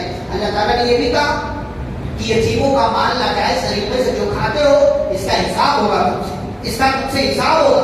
مال سے محبت کرو لیکن مال کی محبت کے چکر میں کسی کا مال ناجائز اور حرام طریقے سے کھاؤ، یہ تمہارے لیے مناسب نہیں ہے۔ وجیء یومئذ بجہنم، قیامت کا تذکرہ کیا، جہنم کو لایا جائے گا۔ کتنے فرشتے لائیں گے؟ جہنم کو کتنے فرشتے گھسیٹ کر لائیں گے؟ 4 ارب 90 کروڑ فرشتے، 490 کروڑ فرشتے گھسیٹ کر جہنم کو لے کر کے آئیں گے۔ یہ اللہ تعالیٰ نے یہاں تو اشارہ کیا کہ جہنم کو لایا جائے۔ حدیث میں نبی صلی اللہ علیہ وسلم نے اس کی تشریح کی ہے۔ اللہ نے فرمایا یومئذ یتذکر الانسان وانى له الذکریٰ، اس دن انسان نصیحت حاصل کرنا چاہے گا لیکن وہاں کہاں نصیحت کام آتی ہے؟ فیومئذ لا يعذب عذابه احد، اللہ نے فرمایا ہے کسی کو بلا وجہ عذاب نہیں دیا جائے گا اور کسی کو بلا وجہ نیکیاں نہیں دی جائیں گی، اور اچھے لوگوں سے کہا جائے گا اے نفس مطمئنہ ارجعی الی ربک راضیۃ مرضیہ، اپنے رب کی طرف لوٹ جا خوشی خوشی راضی ہو کر کے میرے بندوں میں داخل ہو جا، میری جنت میں داخل ہو جا۔ پھر سورۃ البلد ہے، اللہ تعالیٰ نے مکے کا تذکرہ کیا، مکہ شہر کی قسم کھا کر کے کہا کہ آپ جو ہے ایک ایسے شہر میں ہیں جو شہر خوبصورت ہے، جو شہر پیارا ہے، اللہ رب العالمین کی کوئی اولاد نہیں، اللہ کسی کا باپ نہیں ہے۔ اور پھر آگے اللہ تعالیٰ نے کہا اے نبی کیا ہم نے انسان کو 2 آنکھیں نہیں دی، 2 ہونٹ نہیں دیے؟ کیا ہم نے انسانوں کو مختلف نعمتیں نہیں دی؟ کیا ہم نے انسانوں کو دونوں راستے نہیں دکھا دیے؟ اب اس کی یہ ذمہ داری ہے کہ جدھر جانا چاہے گا ہم ادھر اس کو لے کر کے چلے جائیں گے۔ دونوں راستے اللہ نے دکھا دیے ہیں، ایک راستہ جو ہے جنت کا ہے، ایک راستہ جہنم کا ہے، ایک دین کا راستہ ہے، ایک جو ہے شیطان کا راستہ ہے۔ ایک راستے پر چلنے سے دنیا جیل معلوم ہوگی، دوسرے راستے پر چلنے سے دنیا جنت معلوم ہوگی، لیکن جو دراصل جیل ہے وہی آپ کو جنت لے کر کے جانے والی ہے، اور جو دراصل جنت ہے وہی آپ کو جہنم کی طرف لے کر کے جانے والی ہے۔ پیارے نبی صلی اللہ علیہ وسلم نے فرمایا الدنیا سجن المؤمن وجنت الکافر، دنیا مومن کے لیے جیل ہے، اور جیل میں کیا ہوتا ہے؟ اپنی پسند کا کچھ نہیں ملتا، جیل میں اپنی پسند کا کچھ نہیں ملتا، نہ کمرہ ملتا ہے، نہ کام ملتا ہے، نہ کھانا ملتا ہے، نہ رہنے کی جگہ ملتی ہے، نہ کچھ اور ملتا ہے، اپنی پسند کا کچھ نہیں ملتا۔ ایسے ہی مومن کے لیے دنیا ہے، مومن کے لیے دنیا ہے، اپنی پسند کا کچھ نہیں ملے گا آپ کو، یہاں پر کچھ بھی آپ کو آپ کی پسند کا نہیں ملے گا۔ اور کافر کے لیے جنت ہے، کافر جو مانگ رہا نہیں بھی مانگ رہا تو مل رہا ہے۔ دنیا کے ٹاپ 10 مالدار اٹھا کر کے دیکھ لے، سارے کے سارے کافر ہیں، سارے کے سارے کافر ہیں۔ بڑے بڑے بلینر، بڑے بڑے جو ہے ارب پتی اور جو اس کے اوپر جو ہے بلینوں میں پھیلنے والے جن کی روزانہ کی کمائی کروڑوں کی اربوں کی، سارے تقریباً سارے کے سارے کافر ہیں، سارے کے سارے۔ کیوں؟ وہ جنت الکافر، دنیا کافر کے لیے جنت ہے۔ اور اگر جنت سے کوئی نکل کر گیا تو وہ کہاں جائے گا؟ جنت سے کوئی نکل جائے تو کہاں جائے گا؟ وہ جہنم ہے، کیونکہ یا تو صرف جنت ہے یا جہنم ہے۔ لیکن جو جیل میں ہے اس کو اپنی پسند کا وہاں کچھ نہیں مل رہا ہے، لیکن جیسے ہی جیل سے وہ چھوٹے گا ویسے ہی کہاں جائے گا؟ وہ اپنی پسند کی دنیا میں جائے گا، جہاں اس کو اس کی مرضی کا سب کچھ ملے گا۔ کوئی بندہ قیدی ہے، جیل میں ہے، جیل میں اس کو نہیں ملتا پسند کا، لیکن جیسے ہی جیل سے چھوٹ کر کے آتا ہے اس کے گھر والے اس کی امید سے زیادہ اس کا استقبال کرتے ہیں، اس کو کھلاتے ہیں، اور وہ بندہ اپنی مرضی کے مطابق جیسے چاہتا ہے وہ پھر کام کرتا ہے. تو ایسے ہی دنیا مومن کے لیے جیل ہے. جیل میں آپ کی مرضی کا کچھ نہیں. آپ کو لگتا ہے میں بیمار ہوں فوراً ٹھیک ہو جاؤں, نہیں ہو سکتے آپ کو لگتا ہے یہ چیز مل جائے اللہ تعالیٰ دے دے الگ بات ہے, لیکن صرف تمنائیں کرنے سے نہیں ملتا, کیونکہ یہ جیل ہے اور جیل میں اپنی پسند کا کچھ نہیں ملتا. تو اللہ تعالیٰ نے یہ ذکر کیا. اس کے بعد سورۃ الشمس ہے, سورج کے نام پر سورہ ہے. اللہ تعالیٰ نے اس سورہ میں 11 چیزوں کی قسم کھائی ہے. سورج کی, چاند کی, آسمان کی, زمین کی, نفس کے بنانے والے کی, اور مختلف چیزوں کی قسم کھا کر کے اللہ نے کہا قد افلح من زکاہا, کامیاب ہے وہ جو اپنے آپ کو اچھا بنا لے. وقد خاب من دساہا, ناکام ہے وہ کہ جو اس نفس کو خراب کر لے, یعنی اس کی مرضی کے مطابق جو زندگی گزار لے وہ ناکام ہے. پھر سورۃ اللیل, رات کے نام پر اللہ نے سورہ رکھی ہے, اور رات کی قسم کھا کر کے, دن کی قسم کھا کر کے اللہ نے فرمایا انسانوں میں مختلف طرح کے لوگ ہوتے ہیں. ان سعیکم لشتیٰ, کوئی اچھے کام کے لیے کوشش کرتا ہے, کوئی برے کام کے لیے کوشش کرتا ہے. تو جس کی جیسی کوشش ہوگی اسی کے مطابق رزلٹ بھی آئے گا. اب کوئی اپنا وقت اللہ کو دے, صدقہ کرے, نماز پڑھے, نیکیاں کرے, اچھائیاں کرے, تو اللہ فصل یسرہ للیسرا, تو ہم جنت اس کے لیے آسان بنا دیں گے. لیکن جو مال میں بخیلی کرے, جو نماز کے لیے وقت نہ نکالے, جو اپنی مرضی کے مطابق زندگی گزارے, تو فرمایا دنیا ہو سکتا ہے اس کے لیے آسان ہو, لیکن آخرت کی زندگی ہم اس کے لیے مشکل بنا دیں گے. ہم اس کے لیے جہنم میں جانا آسان کر دیں گے, جہنم جو مشکلوں والی جگہ ہے. پھر سورۃ الضحیٰ اور سورۃ الانشراح, یہ دو صورتیں ہیں. ان دونوں صورتوں میں رسول اکرم صلی اللہ علیہ وسلم کی سیرت کا اللہ نے تذکرہ کیا. اللہ نے فرمایا والضحیٰ, صبح کی قسم کھائی, چاشت کے وقت کی, رات کی قسم کھائی, اور ان دونوں چیزوں کی قسم کھا کر کے اللہ فرماتے ما ودعک ربک وما قلی, آپ کے رب نے نہ آپ کو چھوڑا ہے, نہ آپ سے بے نیاز ہوا ہے. زندگی میں اگر کبھی یہ لگے نا آپ کو کہ میرا رب میرے ساتھ نہیں ہے, یہ سورہ پڑھ لیا کریں. یہ سورہ پڑھ تسلی دے گی. یہ سورہ ما ودعک ربک وما قلی, آپ کا ایمان اگر آپ کے اپنے رب پر ہے تو وہی رب کہتا ہے کہ اے بندے جس کو تو رب مان رہا ہے نا, وہ تیرا رب تجھے کبھی نہیں چھوڑے گا, تجھے نہیں چھوڑے گا. نہ چھوڑا ہے اس نے, نہ تجھے برباد کرے گا. اگر تمہارا ٹارگیٹ آخرت ہے, وللآخرۃ خیر لک من الاولیٰ, آخرت تمہارے لیے بہتر ہے دنیا کی زندگی سے. اور اگر آج مشکل ہے, کل مشکل ہے, پرسوں مشکل ہے, صبر کیجیے. وَلَسَوْفَ يُعْطِيكَ رَبُّكَ, اگر آج زندگی میں مسئلہ ہے نا, اولاد نہیں ہے, مال نہیں ہے, مشکلات ہیں, بیماریاں ہیں, پریشانیاں ہیں, گھر نہیں ہے, پلاٹ نہیں ہے, فلیٹ نہیں, صبر کیجیے. وَلَسَوْفَ يُعْطِيكَ رَبُّكَ فَتَرْضَىٰ, آپ کا رب بہت جلد آپ کو اتنا دے گا کہ آپ خوش ہو جائیں, آپ خوش ہو جائیں. الم یجدک یتیما فآویٰ, جب کبھی حالات ایسے لگے نا کہ میرے ساتھ لگتا ہے میرا رب بھلا نہیں کر رہا, یہ سورہ پڑھیں. اللہ کیا کہتے ہیں نبی کو, نبی پیدا ہوئے تو کیا تھے, یتیم تھے. نبی نے, اللہ نے فرمایا الم یجدک یتیما فآویٰ, کیا آپ یتیم پیدا نہیں ہوئے تھے تو اللہ نے آپ کو پناہ دی. ماضی یاد کریں, کبھی اللہ نے آپ کے ساتھ یہ احسان کیا ہوگا, کبھی کوئی مشکل ہوئی ہوگی, اللہ نے آپ کے لیے مشکل آسان کیا ہو. الم یجدک یتیما فآویٰ ووجدک ضالا فہدیٰ, آپ گمراہ تھے, اللہ نے آپ کو راستہ دکھا دیا. گمراہ کیسے تھے, اس لیے کہ گمراہوں کے علاقے میں پیدا ہوئے تھے. ہر 360 بت کی عبادت کرنے والے, ننگے طواف کرنے والے, غیر اللہ کے نام کی نظر و نیاز ماننے والے, جانوروں کو غیر اللہ کے نام پر, یہ سارا ماحول چل رہا تھا مکہ کے اندر. تو نبی گمراہی والے علاقے میں پیدا ہوئے تھے. اللہ نے کہا آپ کو اس نے گمراہ پایا تھا, ہدایت دے دی. آپ کو اس نے محتاج پایا تھا, آپ کو بے نیاز کر دیا. لہذا فَأَمَّا الْيَتِيمَ فَلَا تَقْهَرْ, جیسے اللہ نے آپ کے ساتھ احسان کیا ہے ایسے ہی آپ اللہ کے بندوں کے ساتھ احسان کریں. فَأَمَّا الْيَتِيمَ فَلَا تَقْهَرْ, یتیموں کو ڈانٹے نہیں, یتیموں کا خیال رکھیں. ایک صحابی آئے, کہنے لگے اے اللہ کے رسول صلی اللہ علیہ وسلم, میرا دل بڑا سخت ہو گیا ہے, کیا کروں کہ یہ دل نرم ہو جائے. آپ صلی اللہ علیہ وسلم نے فرمایا بھوکوں کو کھانا کھلاؤ, وَامْسَحْ رَأْسَ الْيَتِيمِ, اور مسکین کے سر پر ہاتھ پھیرو. مطلب یہ ہے کسی یتیم کی کفالت کر لو, کسی یتیم کا خرچہ اٹھا لو, کسی یتیم کو پڑھا دو, کسی یتیم کے اسکول کی فیس بھر دو. اس سے اللہ تعالیٰ تمہارا دل نرم کر دے گا. فرمایا یتیم کو نہ ڈانٹ. وَأَمَّا السَّائِلَ فَلَا تَنْهَرْ, اللہ کے نام پر کوئی مانگ رہا ہے اس کی مانگ کو پوری کر دو, اس کو ڈانٹو نہیں, جھڑکو نہیں. وَأَمَّا بِنِعْمَةِ رَبِّكَ فَحَدِّثْ, اور آپ کے رب نے آپ کے اوپر جو احسانات دیے ہیں ان احسانات کو شمار کرو، گنو اور اللہ تعالیٰ کا شکر ادا کرو. یہ تعلیم دی اللہ نے. پھر دوسری سورۃ الانشراح، اللہ فرماتے ہیں الم نشرح لک صدرک، کیا ہم نے آپ کے سینے کو آپ کے لیے نہیں کھول دیا کہ آپ نے پورے علاقے والوں کے سامنے آپ ڈٹے رہے، جگے رہے، آپ نے اللہ کی بات بیان کر دی. ووضعنا عنک وزرک، اللہ فرماتے ہیں آپ کے اوپر بوجھ تھا، ہم نے اس بوجھ کو آپ سے دور کر دیا. الذی انقض ظہرک، اللہ فرماتے ہیں کہ آپ اس بوجھ کے، اس جو آپ کے اوپر جو ذمہ داری تھی اس کے بوجھ سے آپ جھکے جا رہے تھے، اللہ نے اس بوجھ کو آپ کے لیے آسان کر دیا. وَرَفَعْنَا لَكَ ذِكْرَكَ، اور آپ نے اس بوجھ کی ذمہ داری اٹھائی تو اس کی وجہ سے اللہ نے آپ کا ذکر پوری کائنات میں بلند کر دیا.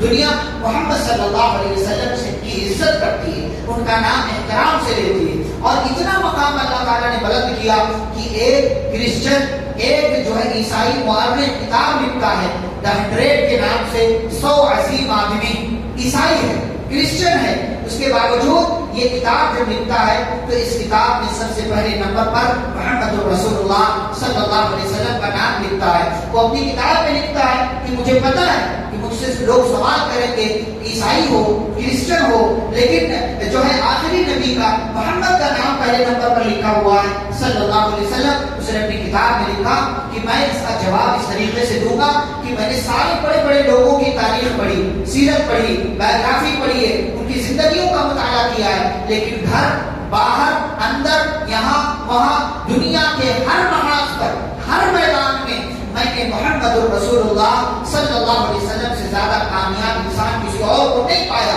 اس لیے میں نے چاہتے ہوئے نہ چاہتے جیسے بھی میں نے محمد رسول اللہ صلی اللہ علیہ وسلم کا نام پہلے نمبر پر رکھا ہوا ہے. یہ اللہ تعالیٰ کی طرف ورفعنا لک ذکرک، اللہ نے نبی صلی اللہ علیہ وسلم کا مقام بلند کر دیا. کوئی گستاخی کرتا ہے نبی کے تعلق سے، گستاخی ایک کرتا ہے، ایک علاقے والے کرتے ہیں، لیکن ان کی وجہ سے، اس عمل کی وجہ سے اللہ نبی کی شان کو ایسے بڑھاتا ہے کہ اس ایک واقعے کی وجہ سے کئی لوگ نبی کی سیرت پڑھتے ہیں اور ان میں سے کئی ایک لوگ مسلمان بھی ہو جاتے ہیں. یہ اللہ رب العالمین کی طرف سے انتظام کہ اللہ تعالیٰ نے نبی کی شان کو بلند کر دیا. اور یہیں پر وہ آیت رکھی، فرمایا فَإِنَّ مَعَ الْعُسْرِ يُسْرًا إِنَّ مَعَ الْعُسْرِ يُسْرًا، مشکل کے ساتھ، مشکل کے بعد آسانی نہیں ہے، مشکل کے ساتھ آسانی ہے. اور میں نے ساتھ اور بعد کا فرق آپ کو بتایا کہ بعد بہت پیچھے ہو سکتا ہے، ہو سکتا ہے مشکل کے بعد جو آسانی کی بات آپ کرتے ہیں وہ بہت لمبا ہو، 20 سال 25 سال 30 سال کے بعد وہ آسانی ہو. لیکن جب ساتھ، تو مطلب میرے ساتھ ساتھ کوئی ہے، میری مشکل کے ساتھ آسانی ہے. آج مشکل ہے، کل مشکل ہے، پرسوں، لیکن ساتھ میں آسانی بھی چل رہی ہے. آج نہیں تو کل یہ مشکل ضرور ختم ہوگی. اور اللہ نے تاکید کے ساتھ کہا ان مع العسر یسرا، بے شک مشکل کے ساتھ آسانی ہے. مشکلات سے گھبرائیں نہیں. شاعر کہتا ہے چلا جاتا ہوں ہنستا پھیرتا موج آبادی سے، اگر آسانیاں ہوں زندگی دشوار ہو جائے. آپ کی زندگی اگر آسانی، زندگی کا مزہ کب ہے؟ جب زندگی میں تھوڑی پریشانی ہو، تھوڑی مشکلات ہو. ورنہ اگر آسانیاں تو بعض دفعہ انسان آسانی والی زندگی سے بھی پریشان ہو جاتا ہے. ایک اور شاعر کہتا ہے چلا جاتا ہوں مسائل میں الجھ کر مسکرانا میری فطرت ہے، مجھے ناکامیوں پر اشک برسانا نہیں آتا. زندگی نام ہی اسی کا ہے، آپ کرتے جائیں کرتے جائیں کرتے جائیں. آج مشکل ہے، کل آسانی ہوگی، آج آسانی ہو سکتا ہے کل مشکل ہو جائے. تو یہ دونوں کا چوری قیامت کا ساتھ ہے. ہمارا کام کیا ہے؟ ہم اللہ پر ایمان رکھتے ہوئے اور زندگی کے اعتبار سے دین کو مقدم رکھتے ہوئے اپنا کام کرتے جائیں. ہمارے لیے دنیا بھی آسان ہوگی، ہمارے لیے آخرت بھی آسان ہوگی. اس کے بعد سورۃ التین ہے. اللہ تعالیٰ نے انجیل کی، زیتون کی اور طور پہاڑ کی اور اسی طریقے سے مکہ شہر کی قسم کھا کر کے کہا ہم نے انسان کو بہترین سانچے میں پیدا کیا. انسان کو اللہ نے سب سے خوبصورت بنایا، لیکن یہ انسان کیا کرتا ہے؟ ایمان نہیں لاتا ہے. تو ایمان نہ لانے کی وجہ سے اللہ تعالیٰ اس کو بالکل کھائی میں گرا دیتا ہے، کھائی میں گرا دیتا ہے. ہاں جو ایمان لے آیا، جس نے نیک عمل کر لیا تو اس کی زندگی جو ہے بہترین زندگی ہے. پھر سورۃ العلق ہے. سورۃ العلق اس کی ابتدائی 5 آیتیں، سب سے پہلی وحی کے طور پر آپ صلی اللہ علیہ وسلم کے اوپر نازل ہوئی. اس میں علم کی بات کی اللہ نے, سیکھنے کی بات کی, سکھانے کی بات کی. اللہ کے نام سے پڑھو, اس نے پیدا کیا. اس رب کے نام سے پڑھو جو رب بڑا کریم ہے, جس نے سکھایا ہے. تو سیکھنے والے کی بھی اہمیت ہے, سکھانے والے کی اہمیت ہے, اور جو سکھایا جا رہا ہے اس کی اہمیت ہے. اسی کے بعد صحابہ کہا کرتے تھے کن عالما او متعلما او معلما, کہ یا تو عالم بن جاؤ, یا تو سیکھنے والے بن جاؤ, یا تو سکھانے والے بن جاؤ, یا سننے والے بن جاؤ. اگر یہ سب نہیں کر سکتے تو ان سب کی خدمت کرنے والے بن جاؤ. لیکن علم سے بہرحال جڑے رہو, علم سے بہرحال جڑے رہو. کئی علماء کو پانی پلا دیا, کئی طلباء کے لیے پانی کا انتظام کر دیا, کئی اسٹوڈنٹس کے لیے کوئی آسانیاں کر دی, کئی علم سیکھنے والوں کے لیے جو ہے کچھ اور چیز کا انتظام آپ نے کر دیا. تو کسی نہ کسی طریقے سے آپ کو علم سے جڑے رہنا چاہیے. اور اس کے بعد اللہ تعالیٰ نے کہا ہے کہ جو بے نیاز ہو گیا, جس نے دنیا کی زندگی کو ترجیح دے دی, تو اس کو بہت سخت والی سخت زندگی میں رکھا جائے گا. اسی لیے لوگوں اللہ تعالیٰ کے لیے سجدہ کرو, اللہ تعالیٰ سے قریب ہو جاؤ. پھر سورۃ القدر ہے, آپ جانتے ہیں انا انزلناہ فی لیلۃ القدر. اللہ نے کہا ہم نے اس قرآن کو شب قدر میں, رات میں یعنی لیلۃ القدر میں ہم نے نازل کیا ہے. اور اللہ نے لوح محفوظ سے آسمان دنیا پر بیک وقت یہ مکمل قرآن نازل کیا. اور اس کے بعد آسمان دنیا سے ضرورت کے مطابق جیسی جیسی ضرورت پڑی, مکمل 22 سے 23 سال میں اللہ نے مکمل قرآن کو پیارے رسول صلی اللہ علیہ وسلم پر نازل کیا. اور آپ اسی کے مطابق لوگوں کو تبلیغ کرتے رہے, اللہ کے دین کی طرف بلاتے رہے. پھر سورۃ البینہ ہے. اس سورہ میں اللہ نے اخلاص کے ساتھ عبادت کرنے کا حکم دیا, اور جو ہے ہر قسم کی برائی سے بچنے کا حکم دیا. ساتھ ہی ساتھ کہا کہ جنہوں نے کفر کیا, شرک کیا, وہ ہمیشہ کے لیے جہنم میں ڈالے جائیں گے. اور یہ لوگ سب سے برے لوگ, سب سے بری مخلوق وہی ہے جو اللہ کے ساتھ شرک کرے, اللہ کے ساتھ کفر کرے. لیکن جو لوگ ایمان لے آئے, جنہوں نے نیک عمل کیا, یہ دنیا کے سب سے اچھے لوگ ہیں. اور یہی وہ لوگ ہیں جن کا بدلہ جنت ہے, ہمیشہ ہمیشہ رہیں گے. اللہ ان سے راضی اور یہ اللہ سے راضی. پھر سورۃ الزلزال, اللہ نے فرمایا کہ اذا زلزلت الارض زلزالها, جب زمین کو جھنجھوڑ دیا جائے گا اور زمین اپنے خزانوں کو نکال کر کے باہر رکھ دے گی, تب انسان کیا کہے گا مالا, اس کو کیا ہو گیا ہے, آج یہ خزانہ نکال رہی ہے, ہم زندہ تھے تب تو نہیں نکالا اس نے, ہم زندہ تھے تب تو نہیں نکالا. یہ دوسرا مفہوم اس کا یہ ہے کہ زمین پر جو کچھ ہوا, انسانوں نے زمین پر جو کچھ کیا, اچھائیاں برائیاں, فتنے فساد, اچھے کام, جو کچھ بھی کیے, وہ قیامت کے دن زمین ساری باتیں بتا دے گی. آج جیسے ویڈیو چلتے ہیں ایسے زمین بتائے گی, زمین بولے گی. یومئذ تحدث اخبارها, زمین بولے گی, زمین بتائے گی کہ کیا ہوا, کس نے کیا کیا, کس نے اچھا کیا, کس نے برا. انسان کہتا کیا ہو گیا اس کو, یہ کیسے بول رہی ہے. اللہ کہتے ہیں ان ربک اوحی لها, رب نے اس کو صلاحیت دی ہے, آج یہ اس لیے بول رہی ہے. یومئذ یصدر الناس اشتاتا لیروا اعمالهم, انسانوں کو ٹکڑیوں میں, فوجوں میں, گروپوں میں لایا جائے گا تاکہ اپنا نامہ اعمال یہ دیکھیں, اپنا نامہ اعمال دیکھیں گے. فمن یعمل مثقال ذرۃ خیرا یرہ, ایک ذرے کے برابر نیکی کی ہوگی آپ نے, وہ بھی دیکھیں گے.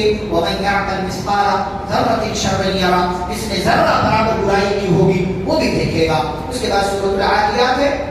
اللہ تعالیٰ نے مختلف طرح کے گھوڑوں کی قسم کھائی ہے. اور اس کے بعد تعلیم الانسان لربہ لکنون, انسان اپنے رب کا بڑا ناشکرا ہے, بڑا ناشکرا. انسان بڑا بدمعاش, بڑا ناشکرا. اللہ تعالیٰ دیتا رہتا ہے, یہ ناشکری کرتا رہتا, لیکن اس کے باوجود مال چاہتا ہے. وَإِنَّهُ لِحُبِّ الْخَيْرِ لَشَدِيدٌ, مال کا بڑا حریص ہے, لالچی ہے, اتنا لالچی ہے کہ مال کماتے کماتے کماتے کماتے کہاں چلا جاتا ہے. اللہ تعالیٰ نے آگے سورۃ التکاثر میں ذکر کیا, حتیٰ زرتم المقابر, یہاں تک کہ مال لینے کے لیے کبھی قبر تک چلا جاتا ہے, یا مال کماتے کماتے قبر تک پہنچ جاتا ہے. لیکن پھر بھی اس کا پیٹ نہیں بھرتا, اس لیے کہ اس کی فطرت میں ہے لا یملأ جوف ابن آدم الا التراب, انسان کے پیٹ کو صرف مٹی بھر سکتی ہے, کوئی اور چیز انسان کے پیٹ کو نہیں بھر سکتی. اسی لیے نبی صلی اللہ علیہ وسلم نے کہا لو کان لابن آدم وادیان من ذهب لابتغى ثالثا, فرمایا اگر کسی انسان کے پاس 2 وادی کے برابر سونا ہو. وادی سمجھتے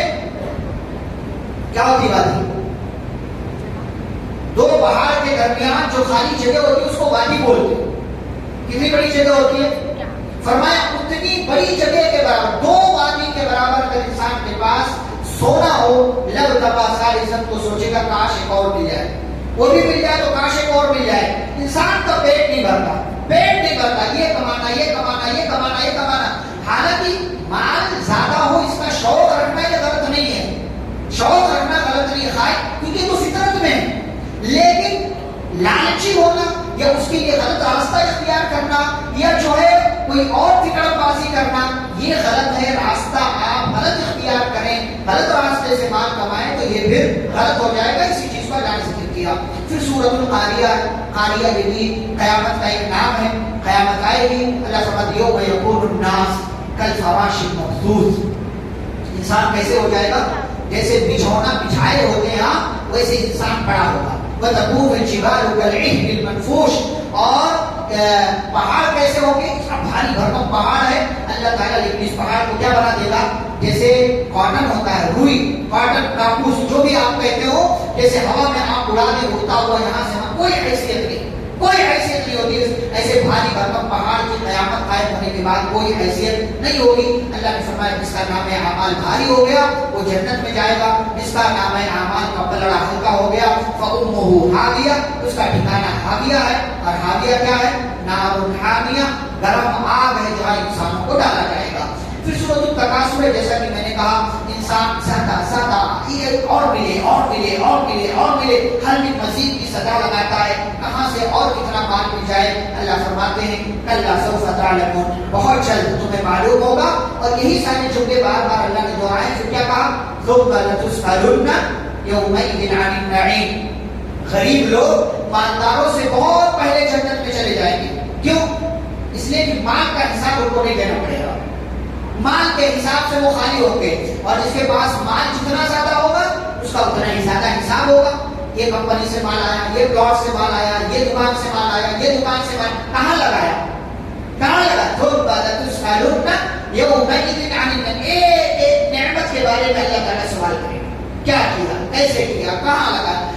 ماذا، اللہ نے فرمایا کہ کمایا من این اکتسبہ فیما انفقہ، کمایا کہاں سے، لگایا کہاں پر. یہ سارے سوالات اللہ کرنے والا. اور پھر اسی لیے اس کے بعد والی سورہ میں فوراً کیا کہا؟ والعصر، قسم ہے زمانے کی، ان الانسان لفی خسر، بے شک. ترجمہ کیا کرتے؟ بے شک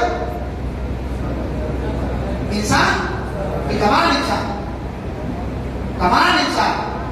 الف لام وہی ہے جو الحمد والا الف لام، یہ الف لام وہی ہے جو الحمد میں ہے. تمام تعلیم، تمام انسان، تمام انسان خسارے میں ہے الا، مگر اور خسارے میں نہیں ہے الذین آمنوا، جو ایمان لے آئے، وعملوا الصالحات، نیک عمل کریں، وتواصوا بالحق، ایک دوسرے کو اچھی بات بتائیں، وتواصوا بالصبر، اور اگر زندگی پریشانی میں ہے تو ایک دوسرے کے لیے تسلی کا، صبر کا ذریعہ اور سبب بنے. یہی لوگ ہیں جو کامیاب ہونے والے. بقیہ سارے لوگ گھاٹا، خسارہ اور نقصان اٹھانے والے ہیں. پھر سورۃ الہمزہ ہے، ویل لکل ہمزۃ لمزہ، تانا دینے والا، عیب بیان کرنے والا، غیبت کرنے والا، ایسے لوگوں کے لیے ویل ہے، ہلاکت ہے، برباد. لوگ بڑے آسان سمجھتے ہیں کسی کی بھی برائی بیان کر دو. اللہ نے فرمایا ایسے لوگوں کے لیے ویل ہے، ہلاکت ہے اور بربادی ہے. پھر اصحاب الفیل کا سورۃ الفیل اللہ نے ذکر کیا. اصحاب الفیل واقعہ آپ جانتے ہیں کہ نبی صلی اللہ علیہ وسلم کی پیدائش سے تقریباً 50 یا 55 دن پہلے، 50 یا 55 دن پہلے یہ واقعہ ہوا، ہاتھی والوں کا واقعہ. کیا واقعہ ہوا؟ یمن کے علاقے میں حبشہ کے بادشاہ کی طرف سے ایک جو ہے گورنر مقرر تھا، ذمہ دار تھا، اس کا نام تھا ابرہہ الاشرم اس کا نام تھا. اس نے جب دیکھا کہ لوگ مکہ میں جاتے ہیں، خانہ کعبہ حج کرتے ہیں، طواف کرتے ہیں، سارا بڑی عقیدت ہے، بڑی محبت کرتے ہیں، تو اس نے اپنے یہاں اسی ٹائپ کا ایک گھر بنا لیا، ایک جو ہے معبد بنا لیا، عبادت کی جگہ بنا لیا. نیت کیا تھی کہ لوگ وہاں جانے کے بجائے یہاں، کیونکہ لوگ مختلف علاقوں سے جاتے تھے، حبشہ، ایران، روم، جتنے بھی علاقے تھے اس طرف سارے لوگ جاتے تھے وہاں. تو اس میں یہ چیز گوارا نہیں، اس نے عبادت گاہ بنا لی. اب مکہ والوں کو معلوم ہوا، عرب کے لوگوں کو، قبیلوں کو معلوم ہوا، تو ہر علاقے میں ہر طرح کے لوگ ہوتے. تو ایک بندہ پیش میں آیا، غصے میں آیا، وہ گیا اور اس نے وہاں قضائے حاجت کر دی اور پوری گندگی جو پورے عبادت گاہ میں اس نے بےپوتی کر دیا. اب جو یہ خبر پھیل گئی، بادشاہ بڑا غصہ ہوا، پتا کیا کہ کس نے کیا، تو پتا چلا کہ مکہ کا ایک آدمی آیا تھا، کر کے گیا. اور اس نے بڑا لشکر تیار کیا، بڑا لشکر اس نے تیار کیا، 50,000 کا لشکر اس نے تیار کیا. اور اس پوری تیاری کے ساتھ وہ آیا، ہاتھی بھی تھے. یہ خود ایک ہاتھی پر سوار ہو کر کے آیا اور وادی محصر میں جب پہنچا تو وہاں پر ہاتھی سارے کے سارے بیٹھ گئے, سارے کے سارے ہاتھی. اور اس سے پہلے اس بادشاہ نے ابرہہ نے عبد المطلب جو اس وقت ذمہ دار تھے, خانہ کعبہ کی نگرانی ان کے ذمہ تھی, ان کے اونٹوں پر قبضہ کر لیا. اب لوگوں نے کہا کہ جائیے آپ کے اونٹوں پر ابرہہ نے قبضہ کر لیا, بات چیت کیجیے. ابرہہ کے پاس گئے تو ابرہہ نے سوال کیا کیوں آئے ہو, کیوں آئے ہو؟ تو عبد المطلب نے کہا کہ میرا اونٹ آپ نے قبضہ کر لیا ہے میرے اونٹوں پر, مجھے واپس کر دیجیے. اس نے کہا عجیب آدمی ہو, عجیب آدمی ہو, تمہیں پتا ہے میں خانہ کعبہ گرانے کے لیے آیا ہوں, ڈھانے کے لیے آیا ہوں, اور تمہیں اپنی اونٹوں کی فکر ہے. کہا دیکھو بھائی سیدھی بات یہ ہے کہ میں ان اونٹوں کا مالک ہوں, لہٰذا مجھے اپنے اونٹوں کی فکر ہے, اور وہ جو گھر ہے نا اس کا مالک ایک اور ہے, وہ اپنے گھر کی حفاظت کر لے گا. کس کا ایمان ہے؟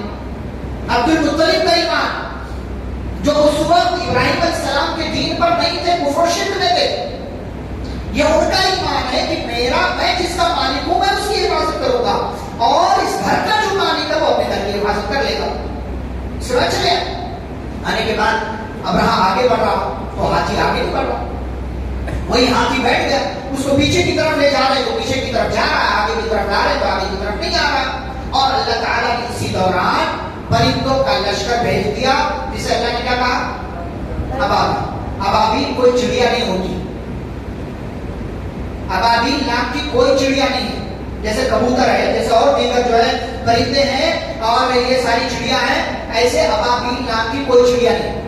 ابابیل کس کو بولتے ہیں؟ پرندوں کے جھنڈ کو ابابیل بولتے ہیں. سمجھ رہے؟ پرندوں کا جھنڈ ہو, غول ہو, ان کی جماعت ہو, اس کو ابابیل بولتے ہیں. تو اللہ تعالیٰ نے پرندوں کا جھنڈ بھیج دیا, ان کے دونوں پنجوں میں اور منہ میں کنکری تھی. وہ کنکری جس کے اوپر بھی گرتی وہ کھائے ہوئے بھوسے کی مانند ہو جاتا, اور یہ تقریباً ہر ایک پر نہیں گری, لیکن جس کے اوپر گری وہ الٹے پیر بھاگا, اور بھاگنے میں بھگدڑ مچی تو کئی لوگ جو ہے دوسرے لوگوں کے نیچے آ گئے, پس گئے, مر گئے, ختم ہو گئے. اور بادشاہ جو ابرہہ کا اس کے اوپر بھی گرا اور صنعاء یعنی یمن پہنچتے پہنچتے پہنچتے وہ ہلاک ہو گیا. اسی چیز کو اللہ تعالیٰ نے یہاں ذکر کیا, الم تر کیف فعل ربک باصحاب الفیل. ایمان ایسا رکھو گے تو اللہ تعالیٰ آپ کی بھی حفاظت کرے گا. ایمان ویسا ہونا چاہیے جیسا اللہ تعالیٰ کو آپ کے ایمان کی ضرورت ہے. پھر سورہ قریش اللہ نے ذکر کیا ہے کہ مکہ والوں پر اللہ نے احسان کیا کہ مکہ والوں کے لیے اللہ نے دو تجارت کے راستے کھول رکھے تھے, ایک یمن کا علاقہ اور دوسرے جو ہے شام کا علاقہ. ایک یمن کا علاقہ اور دوسرے شام کا علاقہ. گرمیوں میں یہاں جاتے تھے, سردیوں میں یہاں جاتے تھے. یعنی ایک علاقہ گرم تھا تو جب مکہ میں سردی ہوتی تھی تو گرم علاقے میں چلے جاتے تھے تجارت کے لیے, اور جب مکہ میں گرمی ہوتی تھی تو سرد والے علاقے میں چلے جاتے تھے تجارت کے لیے. یہ ساری سہولتیں اللہ نے رکھی تھی اور ہر طرف سے روزی ان کو مل رہی تھی, لیکن انہوں نے اللہ کا شکر ادا نہیں کیا, ایمان نہیں لائے. تو اللہ تعالیٰ نے پھر بعد میں ان کو بھوک کا اور خوف کا لباس پہنا دیا. پہلے امن کی زندگی میں تھے, اب خوف میں رہتے تھے کہیں کوئی حملہ نہ کر دے. پہلے مال مل رہا تھا, روزی مل رہی تھی, لیکن پھر اللہ تعالیٰ نے ان کو بھوکا رکھ دیا اور یہ کھانے پینے کے محتاج ہو گئے. سورۃ الماعون اللہ نے ذکر کیا, اس سورہ میں دو بات. ایک بات کیا ہے, اللہ تعالیٰ نے کہا نمازیوں کے لیے بیان ہے. کون سے نمازیوں کے لیے؟ الذین هم عن صلاتهم ساہون, جو مرضی کی نماز پڑھتے ہیں, جو مرضی کی نماز پڑھتے ہیں, ایسے نمازیوں کے لیے ویل ہے, ہلاکت ہے, بربادی. ایسے نمازی تو اپنی اپنی نمازیں چیک کریں کہ آپ کیسے آپ اپنے حساب سے لوگ نماز پڑھتے ہیں. ایسا ہوگی ٹھیک ہے بعد میں پڑھ لیں گے, ابھی یہ کام ہے, ابھی وہ کام ہے, ابھی یہ کر رہے ہیں تو بعد میں پڑھ لیں گے. مرضی کی نماز پڑھو گے تو ویل ہے, ہلاکت ہے, بربادی. اور دوسری چیز, اگر کوئی انسان چھوٹی موٹی چیزیں آپ کے گھر مانگنے کے لیے آ جائے نا تو اس کو منع نہ کیا جائے. اللہ فرمایا وَيَمْنَعُونَ الْمَعْرُوفَ. معروف کس کو کہتے ہیں؟ چھوٹی چیز. کوئی آپ کے گھر موم بتی مانگنے کے لیے آ گیا, کوئی ماچس کی تیلی مانگنے کے لیے آ گیا, کوئی آپ کے گھر سے ایک گلاس پانی مانگنے کے لیے آ گیا, کوئی آپ کے گھر سے جو ہے چائے بنانے کے لیے تھوڑی سی شکر مانگنے کے لیے. ان سب چیزوں کو معروف کہا جاتا ہے. یعنی ضرورت کی, روزانہ کی, ڈیلی یوز کی جو چیزیں ہوتی ہیں نا وہ مانگنے کے لیے اگر کوئی آ جائے تو اللہ نے کہا منع مت کرو. منع کرو گے تو تمہارے لیے بھی ویل ہے, ہلاکت ہے, بربادی ہے. پھر سورۃ الکوثر کا اللہ نے ذکر کیا. کوثر یہ حوض کوثر کے نام پر پیارے نبی صلی اللہ علیہ وسلم کو ملنے والا ایک بہت بڑا جو ہے آپ اس کو معجزہ بھی کہہ سکتے ہیں یا ایک جو ہے چیز کہہ سکتے ہیں، نبی صلی اللہ علیہ وسلم کو ملے گی اور اللہ تعالیٰ پیارے رسول صلی اللہ علیہ وسلم کو نوازے گا اور نبی صلی اللہ علیہ وسلم اپنی امت کے لوگوں کو، ایمان والوں کو اس حوض کوثر سے جام پلائیں گے. پانی ایسا ہوگا ایک مرتبہ انسان پی لے دوبارہ پیاس نہیں لگے گی، دوبارہ پیاس نہیں لگے گی. رسول اکرم صلی اللہ علیہ وسلم اپنے ہاتھوں سے اپنی امت کے افراد کو یہ جام پلائیں گے. اللہ تعالیٰ سے دعا کریں اللہ ہم سبھی کو نبی کریم صلی اللہ علیہ وسلم کے ہاتھوں سے حوض کوثر کا جام پلائے اور ہمیں اللہ تعالیٰ جنت میں داخلہ نصیب فرمائے. پھر سورۃ الکافرون اللہ نے ذکر کیا ہے. اس سورہ میں دو الفاظ ہیں اللہ تعالیٰ نے اعلان کیا. کافر لوگ آئے نبی صلی اللہ علیہ وسلم سے کہنے لگے کہ آپ جو ہے ہمیں ایک ایسے دین کی طرف بلاتے ہیں جس کی طرف آنا ہمارے لیے مشکل ہے، تو ایک کام کیجئے کہ آپ جو ہے تھوڑے دن ہمارے معبودوں کی عبادت کر لیں، تھوڑے دن ہم آپ کے معبود کی عبادت کر لیں گے. کمپرومائز کر لیجیے، پہلے تھوڑا آپ ہماری والی کریں، تھوڑا ہم آپ کی والی کریں گے. تو اللہ نے دو الفاظ میں نبی سے کہہ دیا، کہہ دیجیے اے کافروں میں اس چیز کی عبادت نہیں کر سکتا جس کی تم عبادت کرتے ہو، اور جس کی میں عبادت کرتا ہوں تم لوگ اس کی عبادت کرنے کے لیے تیار نہیں ہو تو لکم دینکم ولی دین، تمہارے لیے تمہارا دین، میرے لیے میرا دین. جہاں ایمان کی بات آ جائے، توحید کی بات آ جائے، نو کمپرومائز، ذرا برابر بھی سمجھوتا آپ کو نہیں کرنا. وہاں 1% 0.001% بھی آپ کو کمپرومائز اپنی توحید، اپنے ایمان، اپنے عقیدے کے ساتھ نہیں کرنا. اگر کمپرومائز کرنا گوارا ہوتا صحابہ کبھی بھی اتنا ظلم برداشت نہیں کرتے. اس لیے توحید کی بات آ جائے تو کمپرومائز نہیں کرنا ہے. اور پھر اس کے بعد سورۃ النصر اللہ نے ذکر کیا، اذا جاء نصر اللہ والفتح، نبی کریم صلی اللہ علیہ وسلم کی وفات کا تذکرہ. آپ سوچیں جب نبی کریم صلی اللہ علیہ وسلم کا انتقال ہو سکتا ہے تو ہماری اور آپ کی کیا حیثیت، میری اور آپ کی کیا حیثیت. رسول اکرم صلی اللہ علیہ وسلم کا انتقال ہو گیا، صحابہ نے آپ صلی اللہ علیہ وسلم کو اپنے ہاتھوں سے قبر میں لحد میں اتار دیا، لیکن ہم نصیحت نہیں حاصل کرتے. اذا جاء نصر اللہ والفتح، اللہ نے فرمایا جب مدد آ جائے، فتح مل جائے، کامیابی مل جائے اور آپ لوگوں کو دیکھیں کہ لوگ جھوم در جھوم دین میں داخل ہو گئے، تو آپ کیا کام کیجیے، فسبح بحمد ربک واستغفر، آپ اپنے رب کی تسبیح بیان کیجیے، استغفار کیجیے. ہمارے یہاں لوگ کیا کرتے ہیں پتہ ہے، اگر بڑھاپے میں کوئی انسان نیکیاں کرنے لگے اس کو چڑھاتے ہیں، اب آیا نہیں کیا کر، اب آیا نہیں کیا کر، پوری زندگی پوری جوانی خرابی میں گزار دی، اب آیا نہیں کیا کر. آخری عمر میں بھی کوئی نیک بن جاتا ہے، اس کی نیکی اللہ کو قبول ہے. کوئی آخری عمر میں توبہ کر لے، اس کی توبہ اللہ کو قبول ہے. اللہ سے استغفار کر لے، اس کا استغفار کرنا اللہ کو قبول ہے. چڑھائے نہیں کسی کو تانا نہ دیں، کسی کی برائیوں کا چرچا کر کے اس کو جو ہے عبادت سے دور نہ کریں. اور اسی ذکر میں پہلے بھی میں نے کہا، لوگ کہتے ہیں 900 چوہے کھا کر کے بلی حج کو جا رہی.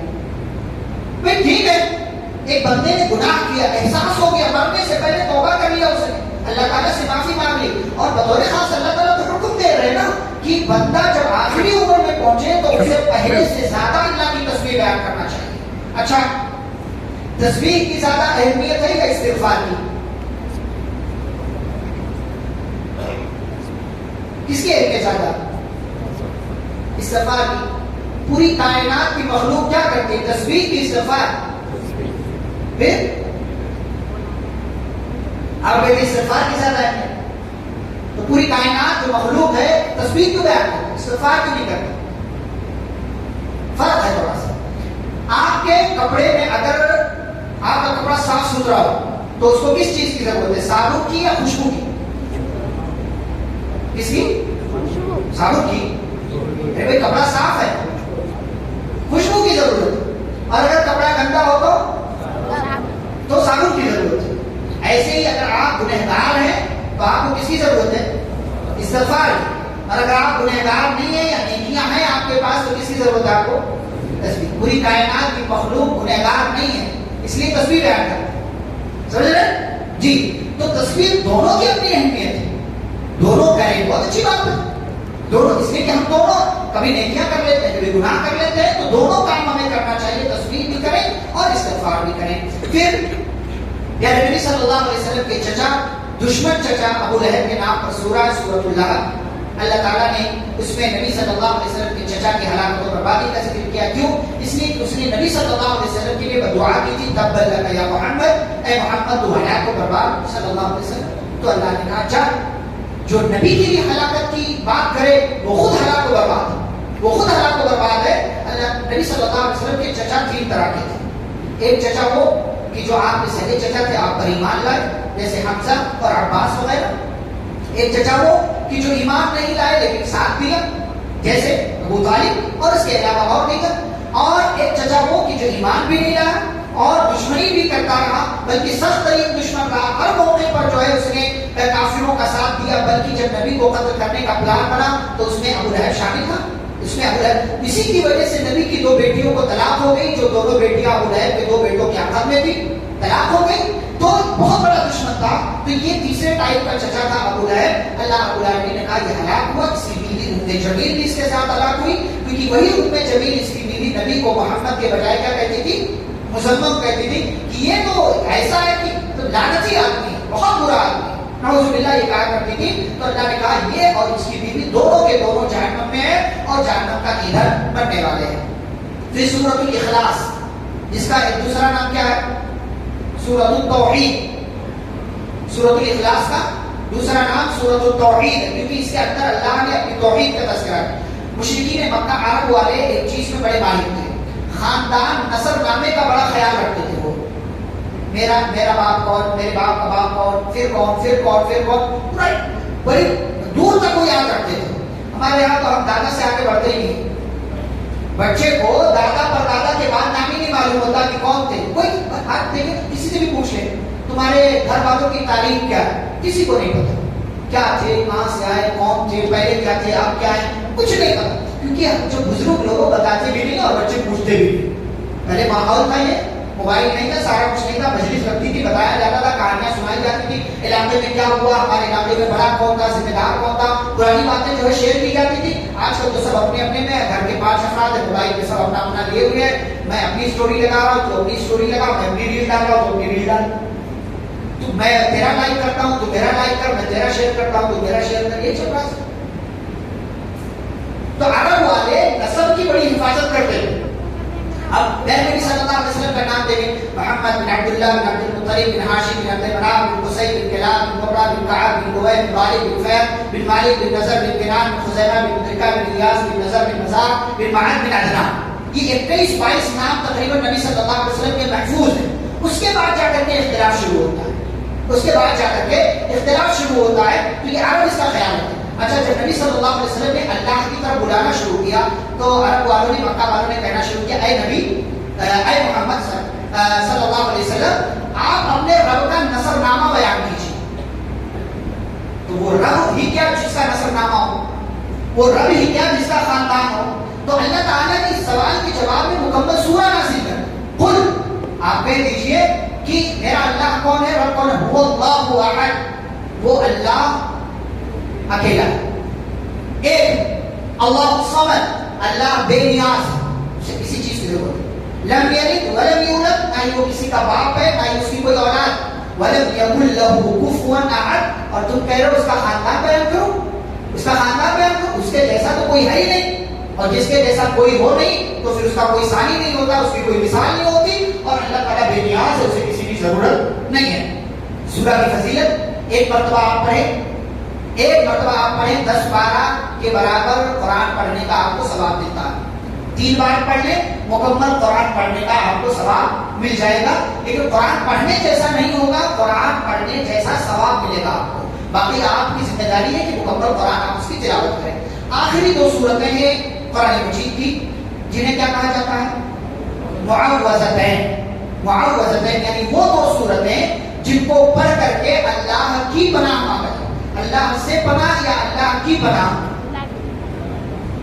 اللہ کی پناہ یا اللہ سے پناہ، اللہ کی پناہ. اعوذ باللہ من الشیطان الرجیم، میں اللہ کی پناہ چاہتا ہوں، کس سے، مردود شیطان سے. تو اگر آپ کہہ دیں کہ میں اللہ سے پناہ چاہتا ہوں تو معنی غلط ہو جائے.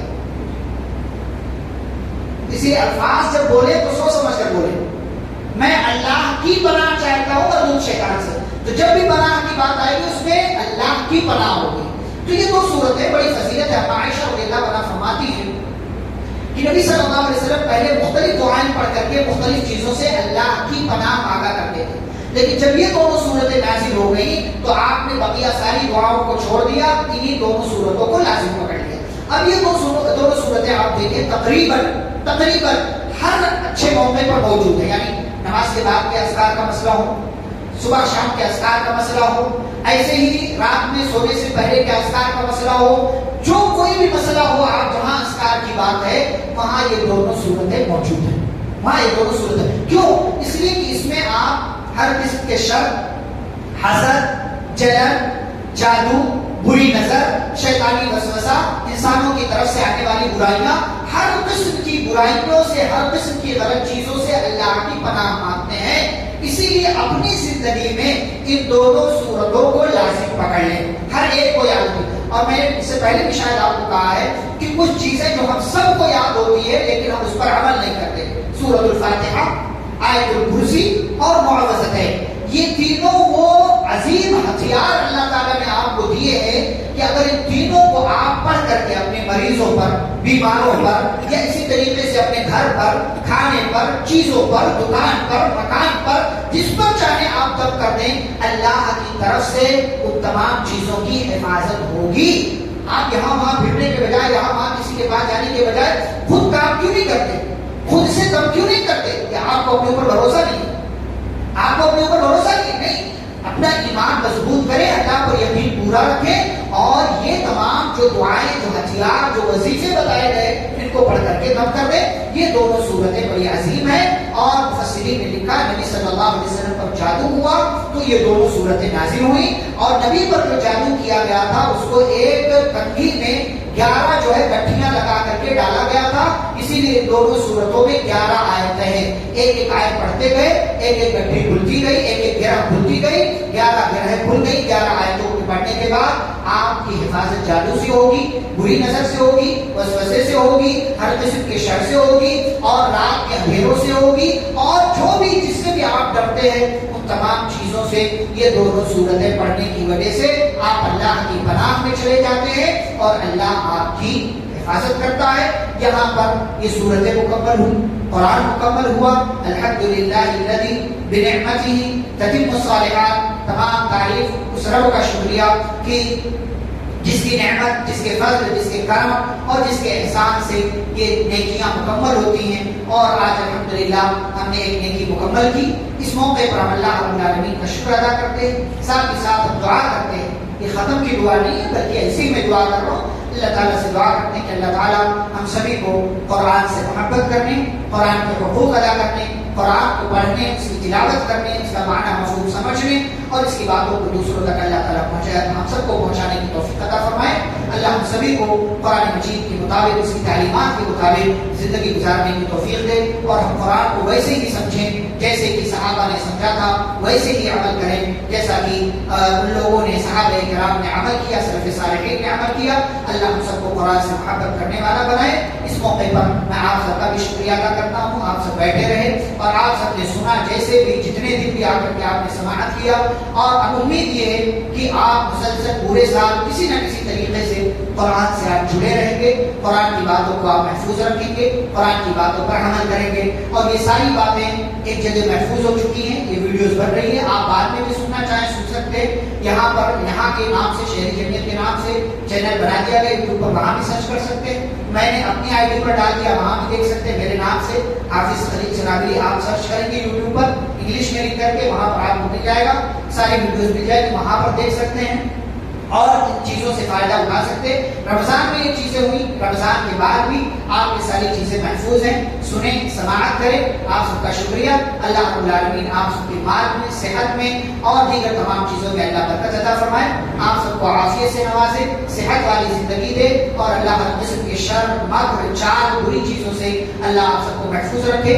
اس پورے ایک مہینے ہو سکتا ہے میں نے کوئی ایسا جملہ کوئی ایسا لفظ کہہ دیا ہو جس سے آپ سبھی کا دل دکھا ہو یا آپ سب کو برا لگا ہو یا خواتین میں سے کسی کو برا لگا ہو، میں اپنی طرف سے معذرت کرتا ہوں، آپ سے معافی کا طالب ہوں کہ آپ میرے وہ الفاظ میرے وہ جملے بس ایک سرسری سمجھ کر کے اسے معاف کر دیں، اور اگر اس کے علاوہ کوئی غلطی ہوئی ہو امید کہ آپ سب مجھے معاف کریں گے۔ کیا پتا زندگی کا کیا بھروسہ آپ ہیں آج، میں آج ہوں، ہو سکتا ہے کل نہ رہوں، زندگی ختم ہو جائے، اسی لیے معافی تلافی کرتے رہنا چاہیے۔